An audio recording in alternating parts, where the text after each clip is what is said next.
Assalamualaikum warahmatullahi wabarakatuh. Perkenalkan, nama saya Mandataris Esos MSI. Perkenankan saya menyampaikan pernyataan diri saya dalam unjuk kerja Tridharma Perguruan Tinggi di bidang pengajaran. Saya merupakan dosen tetap program studi Administrasi Bisnis, Fakultas Ilmu Sosial dan Ilmu Politik, Universitas Riau. Saat ini saya sedang melaksanakan tugas belajar program doktoral jurusan Administrasi Bisnis Universitas Padjadjaran Bandung. Di program studi Administrasi Bisnis, saya mengajar di kelompok jabatan fungsional dosen bidang pemasaran. Salah satu mata kuliah yang saya ampu adalah mata kuliah pemasaran. Pada mata kuliah ini ditawarkan di semester 2 dengan bobot SKS berjumlah 3 SKS. Di sini saya akan menyampaikan detail pelaksanaan kuliah saya dengan mengacu pada DIA, yaitu pertama delivery, yang kedua interaction, yang ketiga assessment. Deskripsi mata kuliah pemasaran ini memberikan bekal komprehensif mengenai konsep, pengenalan, mempromosikan, dan strategi penjualan produk dan layanan konsumen. Mata kuliah ini meliputi beberapa aspek, mulai dari konsep dasar pemasaran, riset pemasaran, perilaku konsumen, hingga pada strategi pemasaran yang efektif. Untuk mendukung pencapaian pembelajaran lulusan program studi Administrasi Bisnis, Fakultas Ilmu Sosial dan Ilmu Politik, Universitas Riau terdiri dari pertama, sikap, yaitu bertakwa kepada Tuhan Yang Maha Esa dan mampu menunjukkan sikap religius serta menginternalisasi nilai, norma, dan etika akademik. Yang kedua, pengetahuan, yaitu menguasai pengetahuan umum tentang konsep pemasaran baik secara mikro maupun secara makro. Yang ketiga, keterampilan umum, yaitu mampu bekerja mandiri dan bekerja sama dalam tim yang multidisiplin serta memiliki komitmen dalam melaksanakan tugas yang menjadi tanggung jawabnya. Kemudian, mampu menunjukkan kinerja mandiri, bermutu, dan terukur. Yang keempat, keterampilan khusus, yaitu memiliki kemampuan mengidentifikasi dan menganalisis masalah, mengetahui potensi-potensi yang dimiliki, kemudian merekomendasikan alternatif pengambilan keputusan dalam bidang bisnis dengan menggunakan metode kuantitatif dan metode kualitatif. Selanjutnya, selain pencapaian pembelajaran lulusan program studi, juga terdapat capaian pembelajaran pada mata kuliah atau yang disebut dengan KPMK. Nah, di antaranya satu, mahasiswa mampu menjelaskan konsep dasar pemasaran dengan baik. Yang kedua, mahasiswa mampu memahami apa yang menjadi kebutuhan pasar. Dan yang ketiga, mahasiswa mampu mengimplementasikan ilmu atau teori yang sudah didapatkan di perkuliahan secara tepat dan benar di dalam menetapkan strategi pemasaran. Pada perkuliahan pemasaran ini, saya menggunakan metode pembelajaran melalui daring dan metode luring. Sedangkan bentuk pembelajaran yang saya gunakan diantaranya, pertama menggunakan metode ceramah, yang kedua menggunakan metode diskusi, dan yang ketiga menggunakan metode tanya jawab, dan keempat pemberian tugas. Perkuliahan pemasaran ini berlangsung selama 16 kali pertemuan yang dibagi menjadi 14 kali pertemuan, yakni pemberian materi dan presentasi proyek. Karena di sini Juga sistem pembelajaran yang saya gunakan berbasis by project, jadi mahasiswa diberikan tugas project dan akan dipresentasikan pada pertemuan ke-15. Lalu, satu pertemuan ujian tengah semester dan satu pertemuan terakhir ujian akhir semester. Untuk metode penilaian ini, di mata kuliah pemasaran terdiri dari 6 komponen, antara lain, satu, kehadiran mahasiswa itu memiliki bobot 10%. Yang kedua, tugas individu memiliki bobot nilai 10%. Dan yang ketiga, kuis memiliki bobot penilaian 10%. Dan yang keempat, ujian tengah semester memiliki bobot 20%. Yang kelima, proyek itu memiliki bobot 20% dan yang keenam, ujian akhir semester dengan bobot nilai 30%. Selanjutnya, untuk tugas mahasiswa itu sendiri, saya menggunakan metode project based learning, di mana tugas itu berupa makalah yang berbasis project yang akan dipresentasikan di kelas. Adapun tugas mahasiswa pada mata kuliah ini membuat proyek rencana pemasaran pada satu produk yang dianggap perlu strategi pemasaran yang tepat. Tugas ini dibuat secara berkelompok dan itu sudah saya sampaikan pada pertemuan pertama di kontrak kuliah, di mana satu kelompok itu terdiri dari 3 orang. Untuk menjalankan pengajaran mata kuliah pemasaran, saya membuat rencana pembelajaran setiap kali pertemuan. Pada pertemuan tatap muka dibebankan juga sub capaian pembelajaran mata kuliah dengan 3 tahap. Pertama, tahap pendahuluan. Pada tahap pendahuluan ini terdiri dari 4 komponen. Pertama, komponen orientasi, yang kedua apersepsi, yang ketiga motivasi, dan yang keempat adalah tujuan.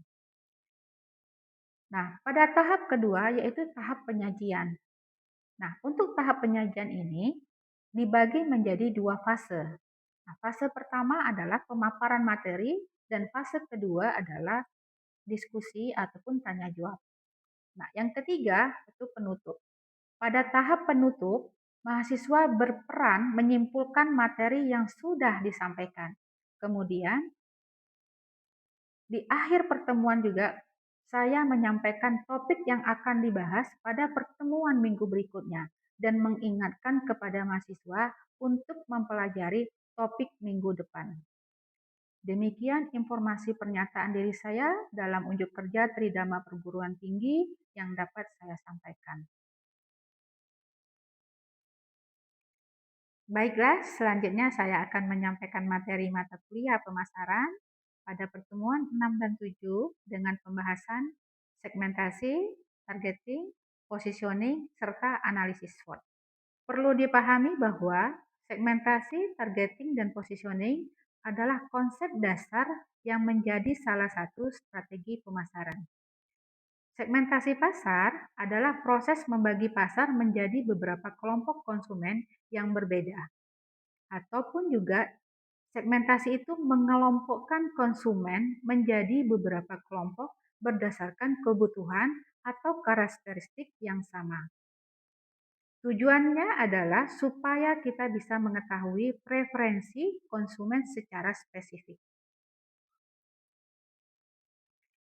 Secara teori, segmentasi itu dapat dikelompokkan pada 4 segmen. Yang pertama, segmentasi demografi. Pada segmentasi ini dapat dilihat dari beberapa aspek, seperti jenis kelamin, usia, pendidikan, pekerjaan, status menikah, dan masih banyak yang lainnya. Segmentasi ini seringkali digunakan dan diterapkan oleh perusahaan dalam menentukan strategi pemasarannya. Contoh, ketika perusahaan membuat produk fashion dengan segmentasi pasarnya pria atau wanita. Bisa juga dengan segmen usia anak-anak, remaja, dan dewasa.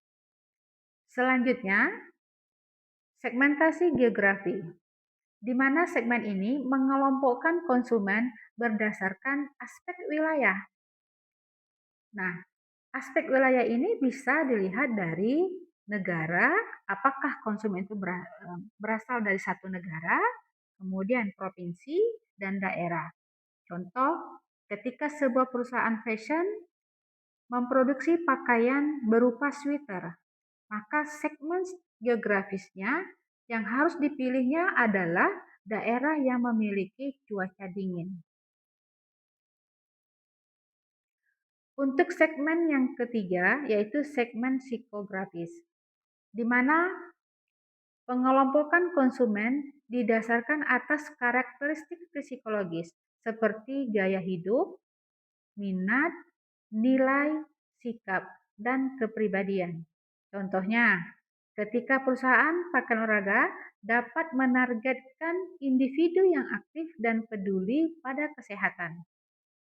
Atau merek mobil mewah bisa menargetkan konsumen yang menghargai status sosial dan gaya hidup tertentu. Dan yang terakhir adalah segmentasi perilaku beli. Untuk segmen ini berkaitan dengan pengetahuan, respon terhadap penggunaan barang atau jasa oleh konsumen. Segmen ini sering berhubungan dengan proses pengambilan keputusan yang dapat kita lihat dari sifat royal dan pertimbangan dari calon konsumen.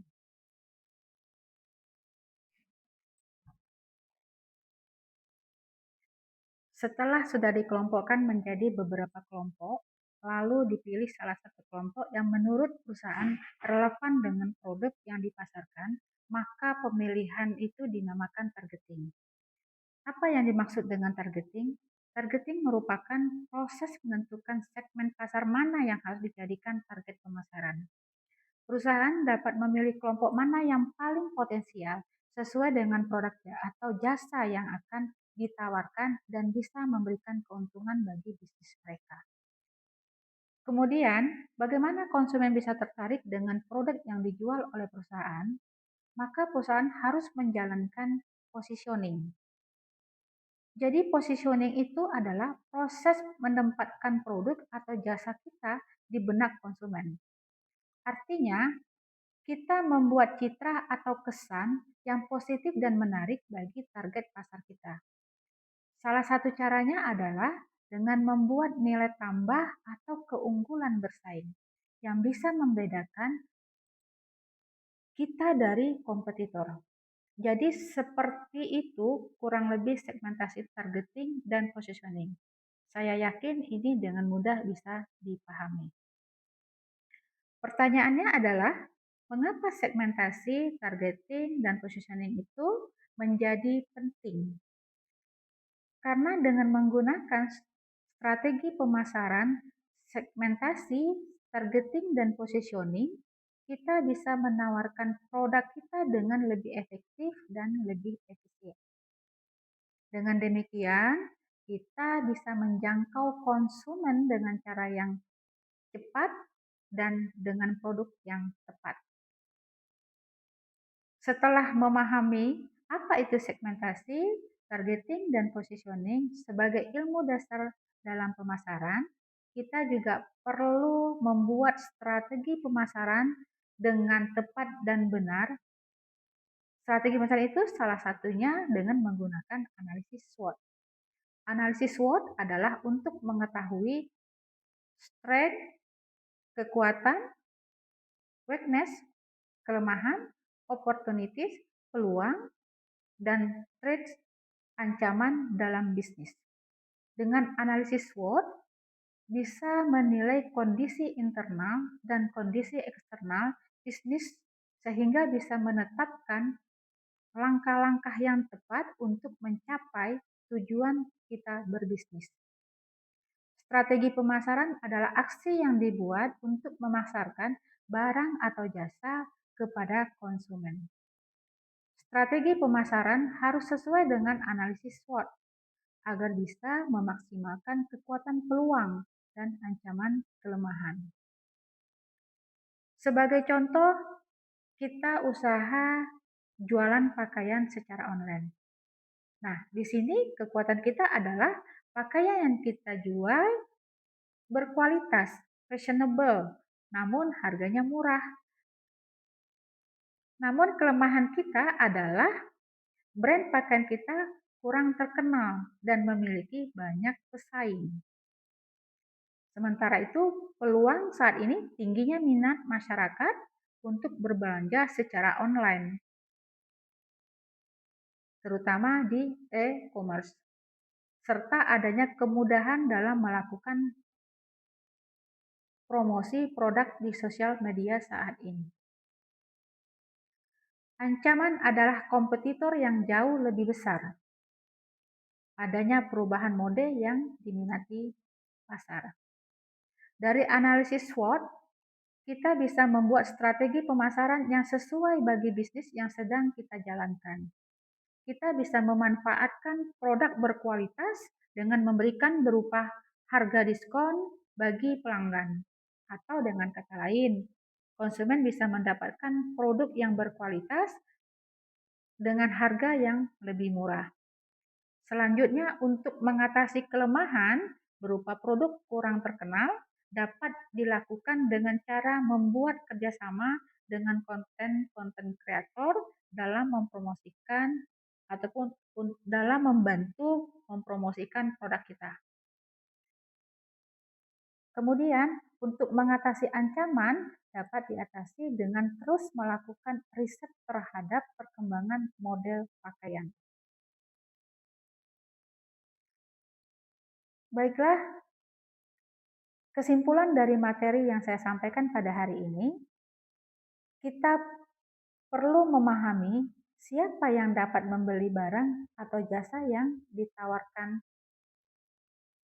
Yang kedua, siapa yang harus membeli barang atau jasa yang kita tawarkan.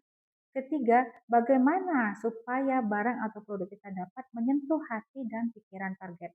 Untuk menjadi pebisnis yang sukses, diperlukan strategi pemasaran yang tepat dengan menggunakan analisis SWOT. Gunanya untuk menggunakan kekuatan dan peluang dan mengatasi ancaman dari kelemahan produk kita. Sekian, terima kasih. Saya tutup dengan mengucapkan billahi taufik wal hidayah. Assalamualaikum warahmatullahi wabarakatuh.